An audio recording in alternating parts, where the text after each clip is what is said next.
24/7 में आपका स्वागत है। मैं हूं अर्चना मिश्रा। बुलेटिन की शुरुआत में सबसे पहले रुक करते हैं आज की हेडलाइंस पर।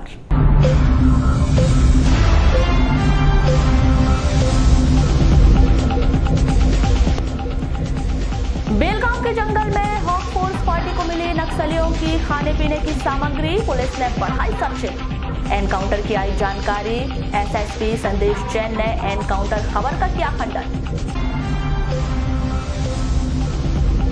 भाजपा ने वाराणसी के 6 पदाधिकारियों को किया पार्टी से निष्कासित। पार्टी विरोधी गतिविधियों में लिप्त होने के कारण भाजपा ने किया निष्कासित। बैहर रोड निवासी निजाम अख्तर ने फांसी लगाकर की आत्महत्या, पुलिस ने शव को किया बरामद। चिखला में धानोपार्जन केंद्र की नहीं की गई व्यवस्था, किसानों ने आगामी विधानसभा चुनाव को लेकर मतदान बहिष्कार की दी चेतावनी। धार्मिक परंपराओं के साथ मनाया गया आंवला नवमी पर्व, महिलाओं ने आंवले के पेड़ की पूजा अर्चना कर अर्जित किया पुण्य लाभ। नंदन बस से भोपाल जा रहे 4,31,000 के 150 मोबाइल जब्त, फ्लाइंग स्क्वाड और कोतवाली पुलिस की संयुक्त कार्रवाई। घर की छपरी में सो रहे व्यक्ति पर प्राणघातक हमला, घायल Nagpur medical college refer, Rampayli के ग्राम साकड़ी की घटना। और अब समाचार विस्तार से। जिले की सीमा से लगे छत्तीसगढ़ राज्य में दूसरे चरण के होने वाले मतदान के मद्देनजर बालाघाट पुलिस के द्वारा लगातार सर्चिंग की जा रही है। शनिवार को गढ़ी और बिरसा थाना क्षेत्र में आने वाले कान्हा राष्ट्रीय उद्यान के जंगल में सर्चिंग के दौरान हॉक फोर्स की एक टीम को नक्सलियों के ताजे खाने का सामान मिला है। यहाँ पर 5 से 6 नक्सलियों के आमद होने की सूचना मिलते ही पुलिस अधीक्षक जयदेवन ए भी मौके पर पहुंच गए, जो सर्चिंग पार्टी के साथ हैं। जंगल से आ रही खबर की माने तो नक्सलियों और पुलिस पार्टी के बीच आमना सामना हुआ है, लेकिन इसकी पुष्टि नहीं हो पाई है। आपको बता दें कि 20 नवंबर को छत्तीसगढ़ राज्य में दूसरे चरण का मतदान होना है। छत्तीसगढ़ राज्य का कबीरधाम जिला बालाघाट मध्य प्रदेश की सीमा से लगा है, जहां हॉक फोर्स टीम को बेलगांव के जंगल में खाने पीने की सामग्री मिली है। यह खाना 5 से 6 लोगों के लिए तैयार किया गया था, लेकिन पुलिस पार्टी का आभास होने पर नक्सली खाने को छोड़कर भाग निकले, जिसके बाद पुलिस पार्टी ने सर्चिंग और तेज कर दी है। इस संबंध में नक्सली विरोधी अभियान प्रभारी अतिरिक्त पुलिस अधीक्षक संदेश जैन क्या कहते हैं, आइए जानते हैं। नहीं, अभी तो जो हमारे सुबह एक ऑपरेशन निकला हुआ था, रूटीन सर्चिंग ऑपरेशन था, क्योंकि कबीरधाम में 20 तारीख को चुनाव है, तो इसलिए बॉर्डर एरिया में हमने जो बरी और बिरसा और गढ़ी थाना क्षेत्र है, वहाँ पे हमने एक रूटीन सर्चिंग ऑपरेशन निकाला हुआ था। तो वहाँ पे एक पार्टी को हमारा करीब 5-6 नक्सलियों का ऐसा खाना का सामान मिला है, जिसे जो कुछ खाना उन्होंने बनाया हो, तो वो सामान मिला है, लेकिन इनकाउंटर जैसा कुछ भी अभी तक नहीं हुआ है, ना इसके संबंध में कोई हमारे पास जानकारी है, ना ऐसा कुछ हुआ है। यानी कि वहाँ पे सामने ने देखा नक्सली की उपस्थिति थी न, ये बोल सकते हैं कि नक्सलियों की उपस्थिति रही होगी वहाँ पे, और जो उनको जब आभास हुआ होगी कि पुलिस पार्टी सर्चिंग पार्टी यहाँ पे निकली है, तो वो चले गए होंगे। जनरली ये करते भी हैं वो। तो सिर्फ सामान की जब्ती? हाँ, सामान की जब्ती हुई है। कोई भी ऐसा सामान से भी ये नहीं लग रहा है कि कोई बड़ा ग्रुप होगा, ऐसा 5-6 लोगों का ग्रुप हो सकता है। भारतीय जनता पार्टी के द्वारा वाराणसी के 6 पदाधिकारियों को पार्टी से निष्कासित कर दिया गया है, जिसमें भाजपा नगर मंडल महामंत्री कैलाश दुलानी, नगर मंडल महामंत्री किशोर बंसोड़कर, ग्रामीण मंडल महामंत्री प्रवीण खरोले, नगर मंत्री मयंक रूसिया, पार्टी के सक्रिय सदस्य अनिश बैस एवं राहुल अरोरा शामिल है, जिन्हें पार्टी विरोधी गतिविधियों में लिप्त होने के कारण 6 वर्ष के लिए निष्कासन भाजपा प्रदेश अध्यक्ष राकेश सिंह के निर्देश पर किया गया है। भाजपा कार्यालय में पत्रकारों को जानकारी देते हुए भाजपा जिला अध्यक्ष रमेश रंगलानी ने कहा कि इन पदाधिकारियों का निष्कासन पार्टी विरोधी गतिविधियों के कारण हुआ है। वहीं पिछले दिनों भाजपा अनुसूचित जनजाति मोर्चा की जिला अध्यक्ष किरण मेरावी को निष्कासित किए जाने के कारण उनके स्थान पर सुधीर कुशरे को भाजपा अनुसूचित जनजाति मोर्चे का जिला अध्यक्ष बनाया गया है। हमारे कार्यकर्ता हमारे अधिकृत उम्मीदवार के सामने चुनाव लड़ रहे थे। ऐसे कार्यकर्ता का हमने निष्कासन 2 दिन पहले किया था और जैसा कि मैंने बताया था कि बाकी लोगों को भी जो इन प्रत्याशियों के साथ में लग कर के काम करेंगे, प्रत्याशी विरोधी जो खड़े हैं उनको भी हमने 2 दिन का समय दिया था कि अपना सुधार आज उनको आ जाए और अपने पार्टी के उम्मीदवार का, अधिकृत उम्मीदवार का काम करें, लेकिन उसका ऐसा दिखा नहीं। तो आज हम उनका निष्कासन प्रदेश अध्यक्ष जी माननीय राकेश सिंह जी के निर्देश पर आज हम ऐसे हमारे 6 कार्यकर्ता पदाधिकारियों का आज निष्कासन विधिवत हम कर रहे हैं, जिनके नाम हैं कैलाश दुलानी, ये नगर मंडल महामंत्री वारासिनी, किशोर बंसोड़कर मंडल महामंत्री नगर महामंत्री वारासिनी, और इसी प्रकार प्रवीण खरोले ये मंडल महामंत्री वारासिनी ग्रामीण, और मयंक रूसिया ये नगर मंत्री हैं वारासिनी के, और अनीस बेग और राहुल अरोड़ा, ऐसे 6 कार्यकर्ताओं का 6 वर्ष के लिए निष्कासन किया जाता है। अनुसूचित जनजाति मोर्चे की जिले की अध्यक्ष श्रीमती किरण मड़ावी थी, उनको पार्टी ने निष्कासन 2 दिन पहले ही किया है, और उनकी जगह नई नियुक्ति माननीय सुधीर कुसरे जी, बैयर गढ़ी के रहने वाले हैं, उनकी नियुक्ति हमने अनुसूचित जनजाति मोर्चे के अध्यक्ष के रूप में किया है। नगर के बैयर रोड निवासी निजाम अख्तर ने अपने घर में फांसी लगाकर आत्महत्या कर ली। निजाम अख्तर पेटी बनाने का धंधा करता था। बताया जा रहा है कि पिछले कुछ दिनों से घरेलू विवाद के चलते निजाम मानसिक तनाव में थे। 17 नवंबर को निजाम की पत्नी आरिफा पानी लेने चली गई थी। जब पानी लेकर वापस लौटी तो निजाम घर में फांसी पर लटका हुआ था, जिसे परिजनों ने तत्काल उसे जिला अस्पताल ले गए, जहां चिकित्सकों ने उसे मृत घोषित कर दिया। वहीं पुलिस ने शव का पोस्टमार्टम करवाकर शव परिजनों को सौंप दिया। किरणापुर क्षेत्र के अंतर्गत चिखला उपार्जन केंद्र की व्यवस्था न किए जाने से क्षेत्र के किसानों को काफी दिक्कतों का सामना करना पड़ रहा है।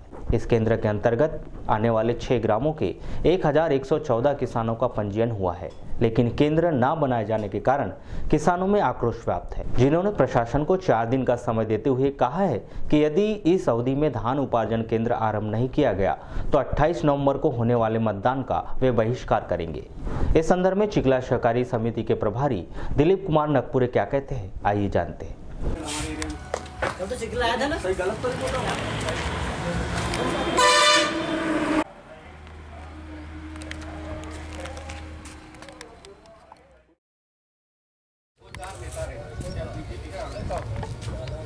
मैं प्रताप लाल बिशन ग्राम बमनी से एक किसान छोटा सा। चालू अभी इलेक्शन का वर्ष है, अगर ये केंद्र चालू नहीं हुआ तो हम मतदान का जो है बहिष्कार करेंगे।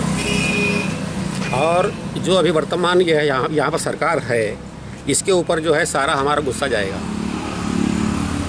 ये जानकारी हमको तो है नहीं, क्यों किया क्यों नहीं किया इसकी जानकारी हमको नहीं है। अगर सरकार को नहीं खरीदना है, साफ बोल देना चाहिए कि मैं नहीं खरीदूंगी, तुम्हारा माल तुम जाओ।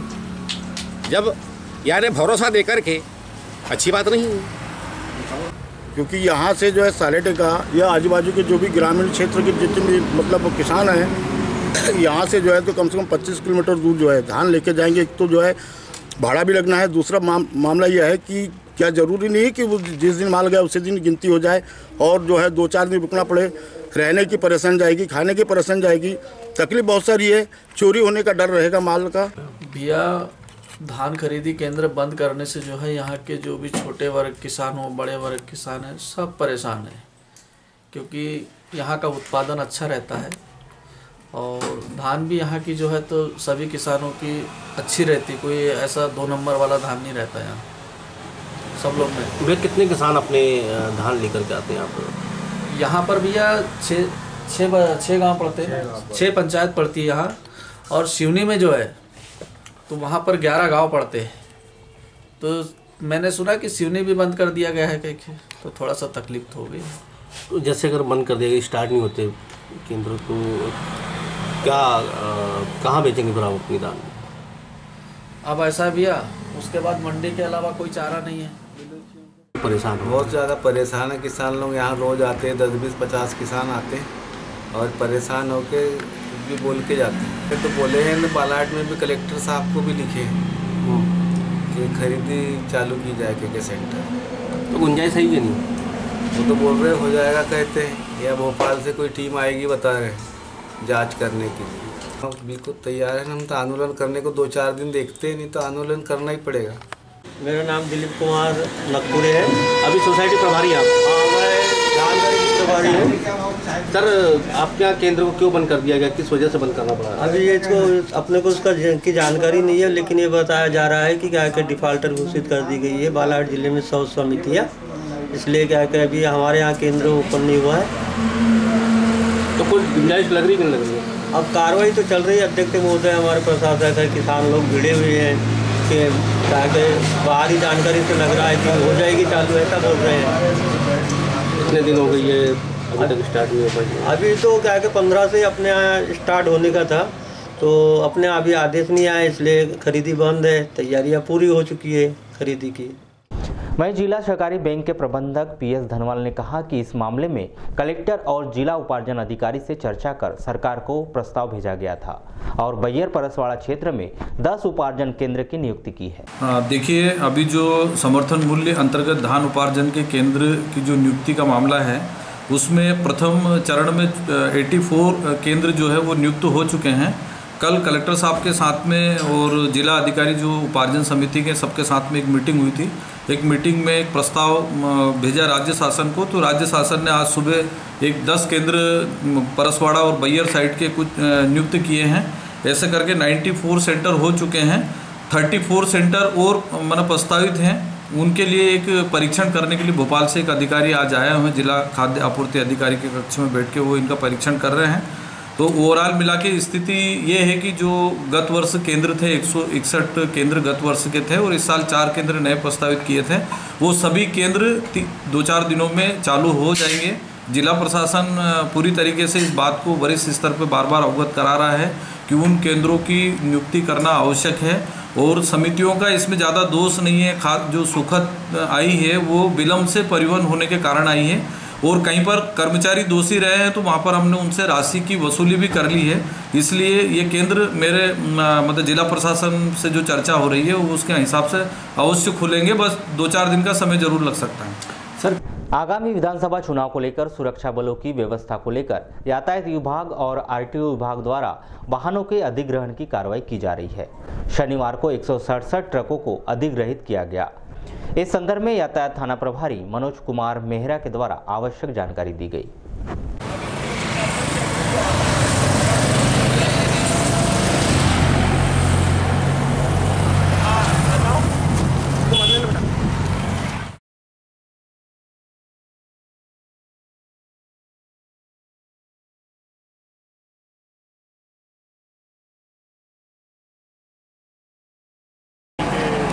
आदेशानुसार वाहनों का अधिग्रहण किया जा रहा है।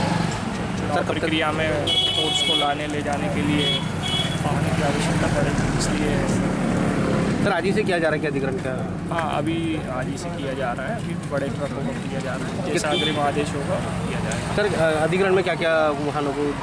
अभी तो बड़े ट्रकों का वाहन का अधिग्रहण किया जा रहा है, जैसा फिर आदेश होगा फिर कार्रवाई। सर क्या लक्ष्य रखा गया? अभी लक्ष्य तो कुछ डिसाइड नहीं है, फिर भी जो वरिष्ठ कार्यालय से अभी तक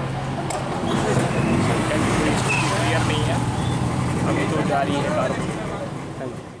फ्लाइंग स्क्वाड टीम और कोतवाली पुलिस की संयुक्त कार्रवाई में 4,21,000 के मोबाइल बरामद किए हैं। यह कार्रवाई बीती रात बस स्टैंड में भोपाल जा रही नंदन बस में की गई। जानकारी के मुताबिक पुलिस को सूचना मिली थी कि 2 संदिग्ध कार्टून बस से जा रहे हैं, जिस पर पुलिस ने मौके पर पहुंचकर दोनों कार्टूनों को बरामद किया।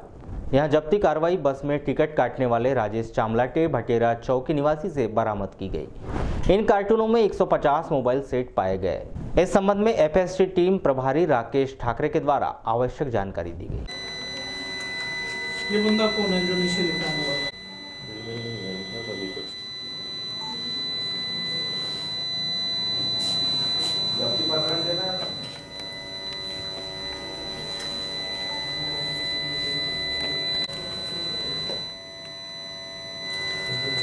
नंदन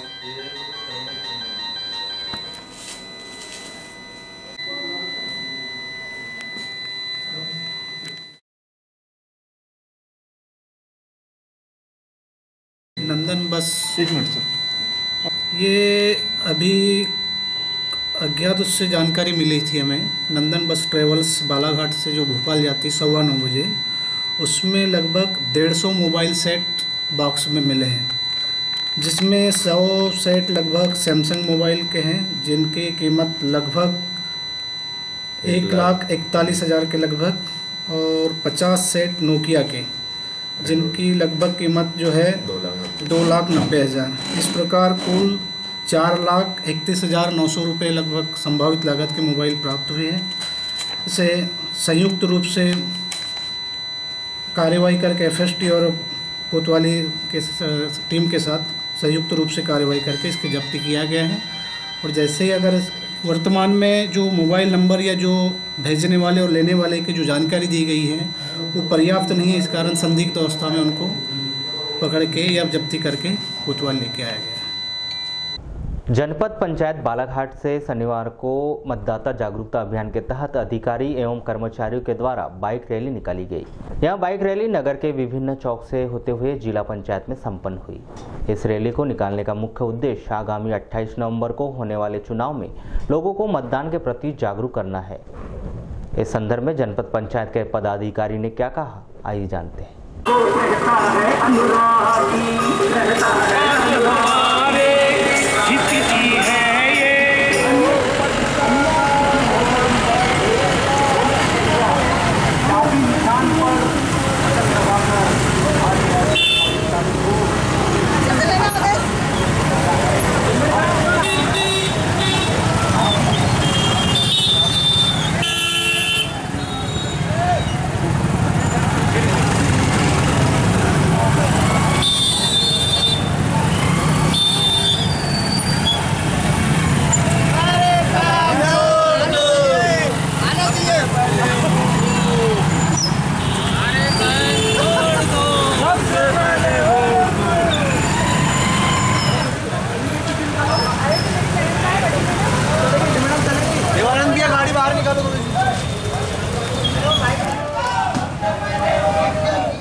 इसका मूल मकसद ये है कि मतदाताओं को जागरूक करना है।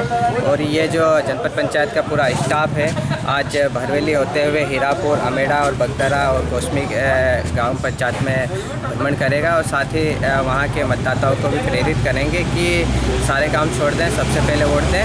और जो हमारे दिव्यांग मतदाता हैं उनसे भी संपर्क करेंगे और उन्हें भी जागरूक करेंगे कि वो उस दिन वहाँ पर पहुँचें। बैहर के ग्राम सरेखा और चरेगांव के बीच मोटरसाइकिल की टक्कर से एक छात्र घायल हो गया। शनिवार को यह दुर्घटना उस समय हुई जब छात्र संदीप उइके साइकिल से स्कूल जा रहा था। मोटरसाइकिल की टक्कर से गंभीर रूप से घायल संदीप उइके को जिला अस्पताल में भर्ती किया गया है। इस घटना के संबंध में हिम्मत सिंह मरावी के द्वारा आवश्यक जानकारी दी गई। आपका? हिम्मत सिंह मरावी। ये कौन लगता है बालक? ये मेरा मतलब 1.5 ससुर का लड़का है, भांजे लगता है। तो कैसी दुर्घटना हुई है? ये मोटरसाइकिल से हुआ। कैसे कहाँ जा रहा था लड़का? बच्चा स्कूल जा रहा था 10 बजे और जो ब्रजलाल तिल्लासी है उसकी गाड़ी में उसके रिश्तेदार ने दारू पी के सरेखा की तरफ से आते आते उसने ठोका है इसको। अच्छा, कौन सी पढ़ता है लड़का? जी, लड़का कौन सी पढ़ता है? 7वीं पढ़ता है। और कहाँ पढ़ता है? सरेखा में। तो यहाँ से जब दुर्घटना हुई तो बच्चे को कहाँ ले गए थे? बच्चे को फिर जो अभी कैनवासिंग चल रहा है उनकी गाड़ी में उठा के फिर बैहर हॉस्पिटल पहुँचवाए और वहाँ से फिर एम्बुलेंस से फिर रेफर यहाँ बालाघाट किया गया। वो मोटरसाइकिल वाला मिल गया कि नहीं? मोटरसाइकिल वाला तो मिल ही जाएगा, चरेगांव का है वो। तो गाड़ी उसके रिश्तेदार की गाड़ी चला रहा था और वहाँ रिश्तेदार के यहाँ से भग गया। रिश्तेदार उसका गाड़ी वाला पकड़ाएगा तो आ ही जाएगा। रामपायली के ग्राम साकड़ी में बीती रात घर के पीछे छपरी में सो रहे व्यक्ति को धारदार हथियार से मारकर गंभीर रूप से घायल कर दिया गया। घायल व्यक्ति सुखसागर पाटिल को जिला अस्पताल में प्राथमिक उपचार के बाद मेडिकल कॉलेज नागपुर रेफर कर दिया गया। जानकारी के मुताबिक 16 नवंबर को सुखसागर अपने परिवार के साथ सोया हुआ था। रात्रि में उसकी पत्नी ने उसे घायल अवस्था में देखा, जिसे तत्काल 108 एम्बुलेंस की मदद से जिला अस्पताल में भर्ती किया गया। पत्नी ने अपने गांव के देवेंद्र पांचे और पंकज पर संदेह जताया है। पुलिस द्वारा मामले की जांच की जा रही है। हिंदू धर्मावलंबियों का प्रमुख त्योहार आंवला नवमी पर्व जिले भर में धार्मिक मान्यताओं के अनुसार मनाया गया। कार्तिक मास के शुक्ल पक्ष की नवमी तिथि पर महिलाओं के द्वारा आंवला के वृक्ष के नीचे बैठकर पूजा अर्चना कर अपने परिवार की सुख संपत्ति की कामना की गई। नगर के शंकर घाट में इस पर्व पर महिलाओं ने विधि विधान से आंवले के पेड़ की पूजा की और परिवार के साथ आंवले के पेड़ के नीचे भोजन कर पुण्य लाभ अर्जित किया।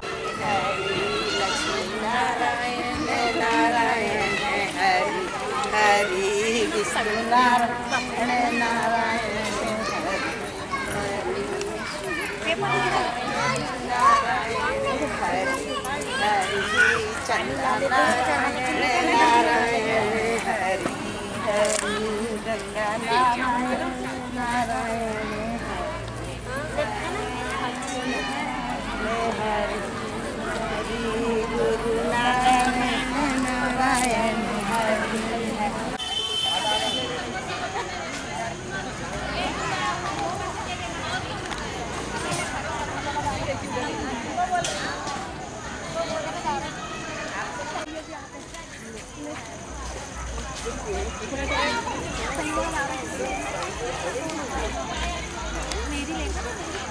वो तेरी नहीं आदम मारूंगी ना मेरी नहीं और आई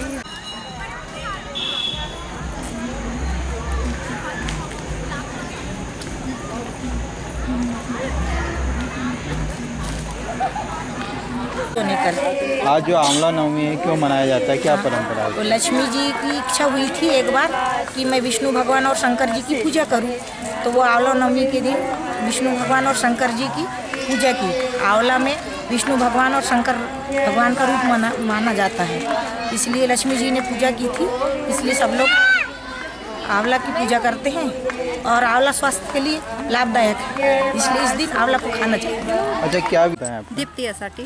आज यहाँ पर जो भीड़ भाड़ दिख रही, क्या कारण है? आज अक्षय नवमी है, इसमें आंवला के पेड़ की पूजा की जाती है और इसमें सब लोग सुबह पूजा करते हैं और पिकनिक के रूप में यहाँ मनाने आते हैं। इसी तरह ढीमरटोला बूढ़ी में महिलाओं ने सामूहिक तौर पर आंवले के पेड़ की पूजा की।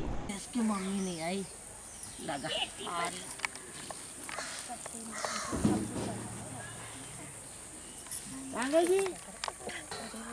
यहाँ रखना।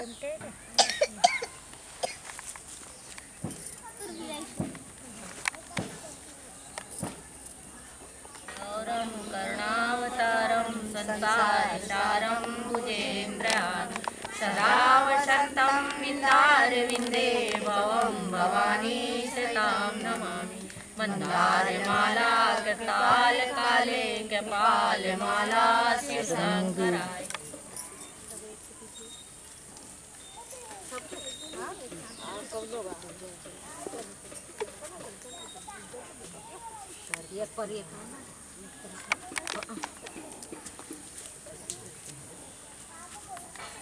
आगामी विधानसभा चुनाव को लेकर पुलिस द्वारा सतत निगरानी की जा रही है।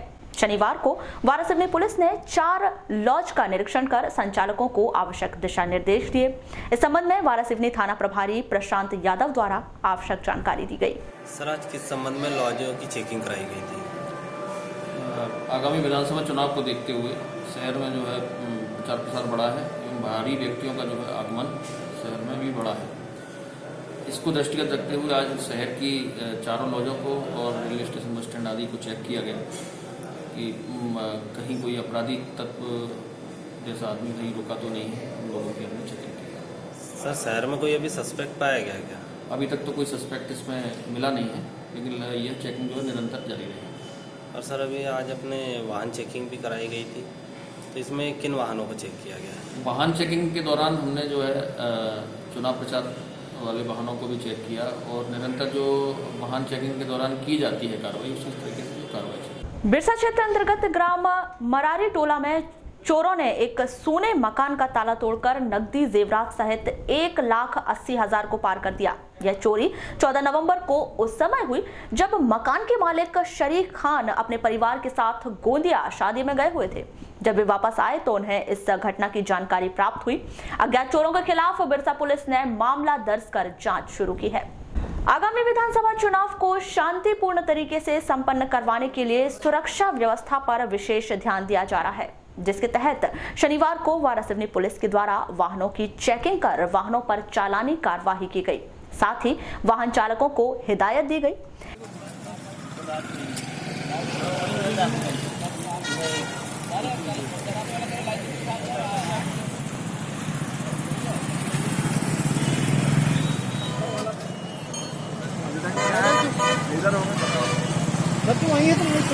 इस कार्रवाई के संबंध में उप निरीक्षक ब्रजेंद्र सिंह सेंगर के द्वारा आवश्यक जानकारी दी गई। परिचय उप निरीक्षक ब्रजेंद्र सिंह सेंगर, थाना वारासिवनी। सर आज यहाँ क्या कार्रवाई की जा रही है? वाहन चेकिंग चल रही है, ओवरलोडिंग और बड़े वाहन बिना कागजात के जो वाहन चल रहे हैं, 2 नंबर की गाड़ियाँ ये हैं। तो चुनाव में जितनी भी गाड़ियाँ लगी हुई ये कागज चेक की जा रही हैं। अपने 2 व्हीलर भी चेक की जा रही है? नहीं, 2 व्हीलर नहीं कर रहे हैं, अभी बड़े वाहनों की चेकिंग हो रही है। बड़े वाहनों की चेकिंग की जा रही है। अभी तक कितनी कार्रवाई हो गई? अभी 10 चालान हो गए, 10 गाड़ियों के ऊपर चालान किए गए हैं और जिनके कागज सही हैं उनको छोड़ा गया। विधानसभा चुनाव में शांति व्यवस्था कायम रखने और लोगों में सुरक्षा का भाव पैदा करने के उद्देश्य से पुलिस के जवानों के द्वारा फ्लैग मार्च निकाला गया। लालबर्रा के प्रमुख मार्गों का भ्रमण कर लोगों को निष्पक्ष मतदान करने का संदेश दिया गया। इस संदर्भ में थाना प्रभारी विजय विश्वकर्मा ने क्या कहा, आइए जानते हैं।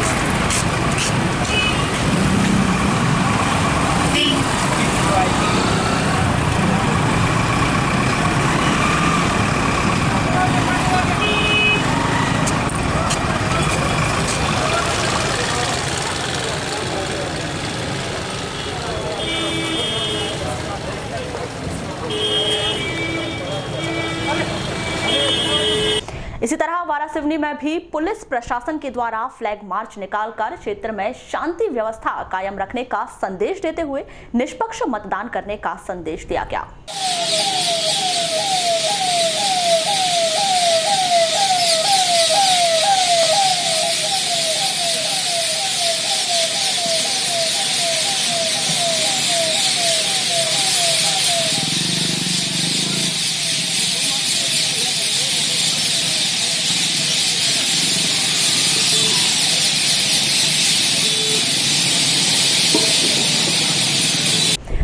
लालबर्रा क्षेत्र अंतर्गत पांडरवानी आमाटोला स्थित बौद्ध विहार में शनिवार को बौद्ध अनुयायियों द्वारा म्यांमार, बर्मा व मलेशिया से आए भिक्षुओं का भव्य स्वागत किया गया।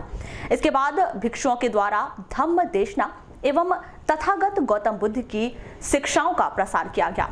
नमो तस्सै भगवतो अरहतो सम्मा सम्बुद्धस्स।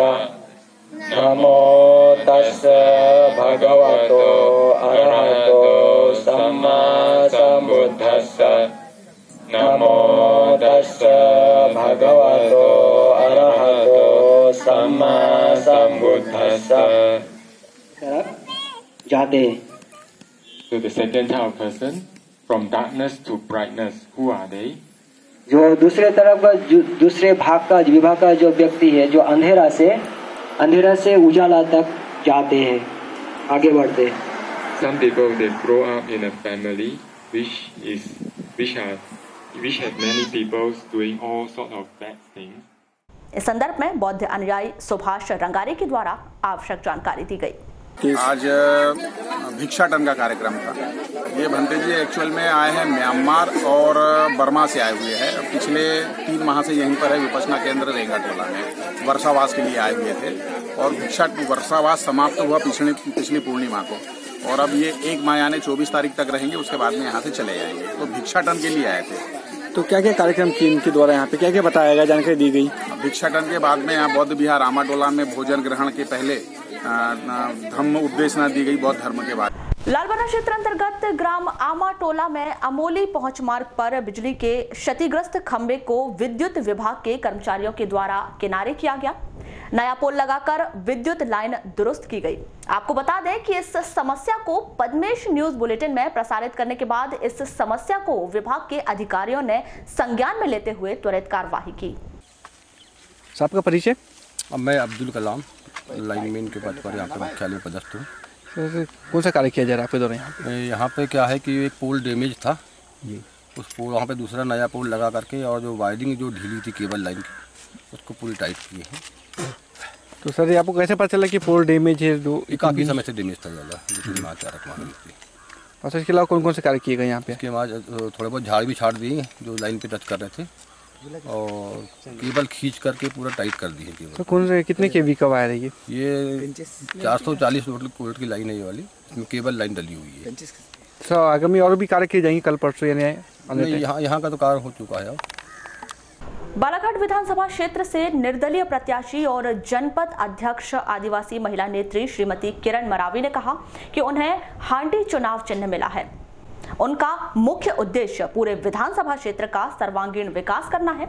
हमारे क्षेत्र में सर्व समाज का नेतृत्व करने वाले ऐसे बहुत से हुनरमंद युवा पुरुष और महिलाएं हैं जो आगे बढ़ना चाहते हैं, लेकिन क्षेत्र में उद्योग, तकनीकी, शिक्षा व बेरोजगार सबसे बड़ी कमी है। इन समस्याओं को दूर कर बेरोजगारों को रोजगार उपलब्ध करवाने के लिए उद्योग धंधों की स्थापना करना है।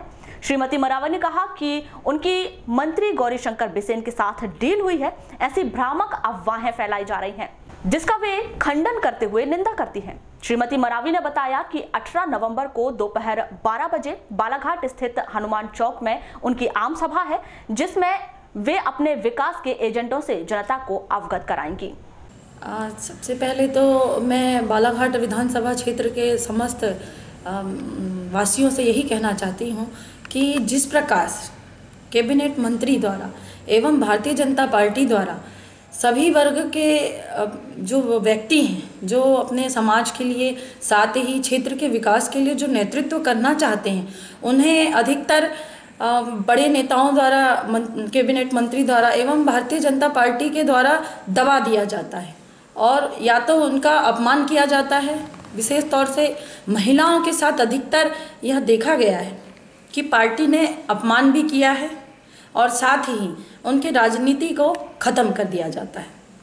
जी, तो अभी मुख्य रूप से आपका क्या मतलब उद्देश्य लेकर के आप इस मैदान में हैं? मुख्य उद्देश्य तो मेरा यही है कि पूरे विधानसभा क्षेत्र का सर्वांगीण विकास करना है मुझे। साथ ही सर्व समाज, सभी जो समाज के नेतृत्व करने वाले और ऐसे बहुत से हुनर हैं, ऐसे बहुत से युवाएं हैं और ऐसे बहुत सी महिलाएं हैं जो आगे, जिनको आगे बढ़ना है और क्षेत्र में बहुत सी कमियां हैं, चाहे वो उद्योग से संबंधित हो, चाहे वो तकनीकी शिक्षा से संबंधित हो, चाहे वो बेरोजगारी से संबंधित हो। बुलेटिन के अंत में एक बार फिर नजर डालते हैं आज की हेडलाइंस पर।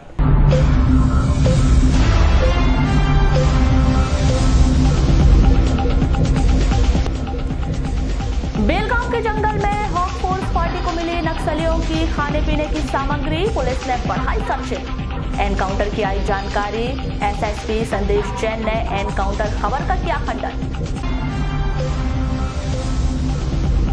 भाजपा ने वारासिवनी के 6 पदाधिकारियों को किया पार्टी से निष्कासित। पार्टी विरोधी गतिविधियों में लिप्त होने के कारण भाजपा ने किया निष्कासित। बैहर रोड निवासी निजाम अख्तर ने फांसी लगाकर की आत्महत्या, पुलिस ने शव को किया बरामद। चिखला में धानोपार्जन केंद्र की नहीं की गई व्यवस्था, किसानों ने आगामी विधानसभा चुनाव को लेकर मतदान बहिष्कार की दी चेतावनी। धार्मिक परंपराओं के साथ मनाया गया आंवला नवमी पर्व, महिलाओं ने आंवले के पेड़ की पूजा अर्चना कर अर्जित किया पुण्य लाभ। नंदन बस से भोपाल जा रहे 4,31,000 के 150 मोबाइल जब्त, फ्लाइंग स्क्वाड और कोतवाली पुलिस की संयुक्त कार्रवाई। घर की छपरी में सो रहे व्यक्ति पर प्राणघातक हमला, घायल Nagpur medical college refer, Rampayli के ग्राम साकड़ी की घटना। तो ये थी अभी तक की खास खबरें। खबरों की ज्यादा जानकारी के लिए आप हमारी वेबसाइट www.balaghatexpress.in पर भी लॉग ऑन कर सकते हैं। इसके अलावा आप अपने एंड्रॉइड फोन से प्ले स्टोर पर जाकर बालाघाट एक्सप्रेस ऐप भी डाउनलोड कर सकते हैं। तो आज बुलेटिन में बस इतना ही। अगले न्यूज बुलेटिन के साथ फिर मुलाकात होगी। तब तक के लिए नमस्कार।